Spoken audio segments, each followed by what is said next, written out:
Deep within the brooding heart of Mirkwood, where light is devoured by the twisting, gnarled branches of ancient trees, an unseen menace creeps on spindly legs. To the unwary traveller, the forest itself seems malevolent, as if alive with whispered secrets and malicious intent.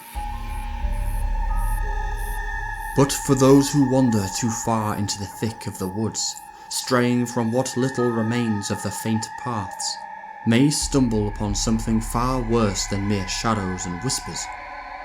For within this darkened realm, the great spiders of Mirkwood dwell, cunning, ancient, and endlessly hungry.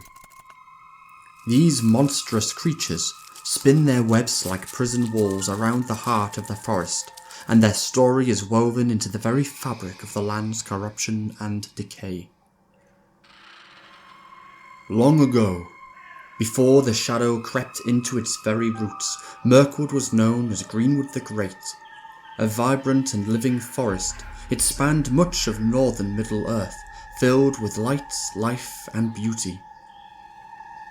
But over time, a sinister influence crept in. Sauron, the Dark Lord in hiding, stirred within his fortress of Dol Guldur, casting a suffocating menace over the forest. The trees grew dark and twisted, the air became thick with gloom and decay, and amid the darkness, malevolent creatures began to claim the forest as their own. Among them were the great spiders, whose webs became a part of Mirkwood's very landscape, stretching from tree to tree like death's silent fingers. It is here, in the tangled depths of Mirkwood, that the great spiders took root and thrived.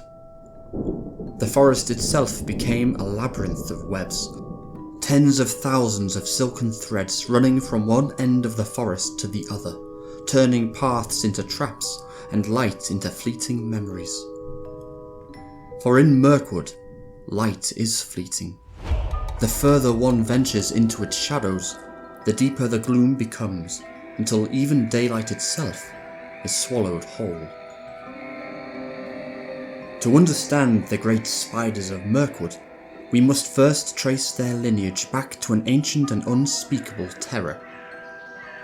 Their dark bloodline can be followed back to the Elder Days, to Ungoliant, a monstrous spider-like creature who dwelt in the depths of the world. Ungoliant was not of this world, but a being of the void, whose insatiable hunger for light led her to commit one of the most devastating acts in the history of Middle-earth. In alliance with Morgoth, the first Dark Lord, Ungoliant devoured the two trees of Valinor, plunging the world into darkness. But even after sating her appetite on the very essence of light, her hunger remained unfulfilled. Ungoliant's very being was that of endless corruption, and as she turned on her own ally, Morgoth, he barely escaped from her wrath. Though Ungoliant disappeared into the deep shadows of the world, likely devouring herself in the madness of her own hunger, her dark legacy persisted. The great spiders of Mirkwood are her descendants, sharing her insatiable lust for domination, darkness, and consumption. While perhaps not as physically immense as Ungoliant, the spiders of Mirkwood embody the same vile nature.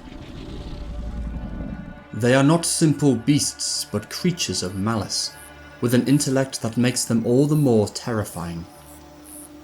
These spiders, while not as ancient as their forebearer, carry in their blood the remnants of the same primordial darkness, and they weave webs of cruelty that go beyond mere survival.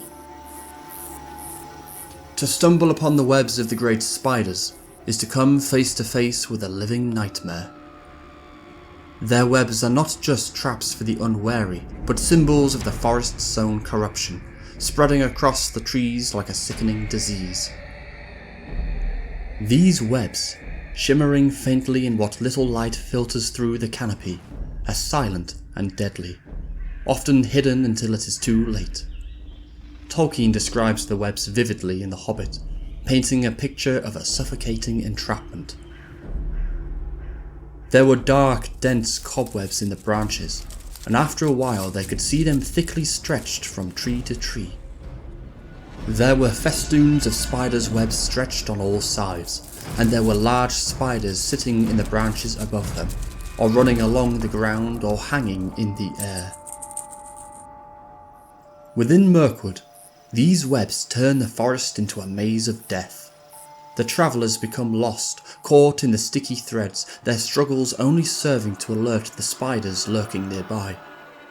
The forest itself seems to conspire with the spiders, as if the trees bend closer, darkening the paths and turning even the wind into a whisper of warning. But the greatest horror is that these spiders do not merely kill for sustenance. They revel in the terror they cause. The great spiders are sadistic creatures, preferring to capture their prey alive, keeping them trapped in their webs to torment them before finally feasting on their flesh. When Bilbo and the company of dwarfs wander into Mirkwood during The Hobbit, they are soon ensnared by the spiders' webs, falling victim to the forest's sinister guardians. Lost, hungry, and weakened by the days of wandering, they stumble into the heart of the spider's domain. The dwarfs are quickly wrapped in the suffocating webs, and the spiders take delight in their helplessness. As Bilbo, wearing the One Ring and invisible to their eyes, listens in on the creatures, he hears them speak in a language of malice. "What nasty thick skins they have, to be sure, but I'll wager there's good juice inside." The spiders toy with their prey, savouring their suffering, mocking them with cruel words as they prepare to feed. Here, the full horror of the spiders is revealed. Not only do they seek to devour, but they also enjoy the fear and despair of the victims they trap. The spiders possess an eerie patience, preferring to wait until their prey is ensnared before striking. Unlike many predators, they do not rely on speed or brute strength, but on the terror they instill in those who wander into their domain. Tolkien weaves a masterful sense of dread as Bilbo contemplates the spiders, imagining them descending upon their prey. Their movements are slow and deliberate, not out of caution, but out of a sense of inevitability, as though they know that once their web has been spun, no one escapes. While the spiders of Mirkwood are, in many ways, ancient evils, it is in their encounter with Bilbo that their true purpose in the story is revealed. In the midst of the forest's suffocating darkness, Bilbo transforms from the timid, uncertain hobbit of the Shire into a cunning and brave warrior. His slaying of the first spider, an enormous creature bloated and brimming with malice, marks the moment when Bilbo first truly asserts himself.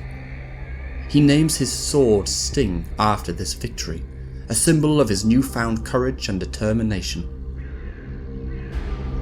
It is through this battle with the great spiders that Bilbo begins to realise his potential, shedding his fear and taking control of his fate. It is written, "Somehow the killing of the giant spider, all alone by himself in the dark without the help of the wizard or the dwarfs or anyone else, made a great difference to Mr. Baggins. He felt a different person, and much fiercer and bolder, in spite of an empty stomach." Through their malice and cruelty, the great spiders inadvertently force Bilbo to rise above his fears. His victory over them is not just a physical triumph, but a psychological one. The webs of the spiders are like the suffocating grip of fear and uncertainty that has bound Bilbo throughout his journey, and in cutting through them, he frees not only his companions, but himself. These great spiders of Mirkwood are not just mere creatures of the wild, but symbols of the forest's own corruption. Just as the webs spread throughout Mirkwood, choking the life out of the trees and paths, so too does the darkness of Sauron spread across Middle-earth, seeking to entrap all who stand in its way. The spiders, in their endless hunger and cruelty, mirror the insidious evil of the Dark Lord himself. They are, in many ways, guardians of the forest's decay, keeping intruders from venturing too far into the heart of Mirkwood and serving as a reminder of the creeping shadow that grows ever stronger. They are the terrors that lurk in the forgotten corners of Middle-earth, ancient evils that weave their webs of fear and despair, a reminder that the darkness is not merely physical, but psychological, and that fear and corruption are as potent as any sword or spell.